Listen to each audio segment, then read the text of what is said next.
We enhance the table with a healthy and tasty dish, the salmon burgers, an explosion of omega-3s, aromatic herbs, and a touch of Italian cheese for a unique taste experience and a delightful texture.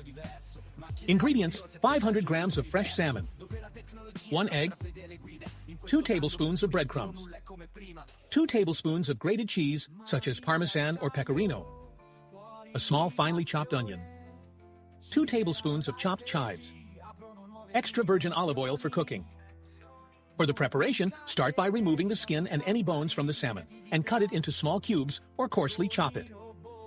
In a bowl, combine the salmon with the egg, breadcrumbs, cheese, onion, and chives. Season with salt and pepper to taste.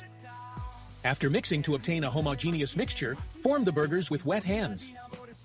Cook the salmon burgers in a pan with hot oil for about 3 to 4 minutes per side. Once they are golden and cooked to the desired point, it is important to drain them on paper towels. Discover new culinary delights every day, subscribe to our channel, and visit our website so you don't miss any recipes. The salmon burgers are ready to be served.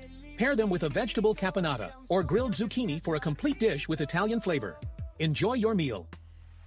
The salmon burger is a delicious reinterpretation of the classic hamburger and a perfect choice for those looking for a nutritious meal rich in omega-3s, seasoned with the inexhaustible creativity of Italian cuisine.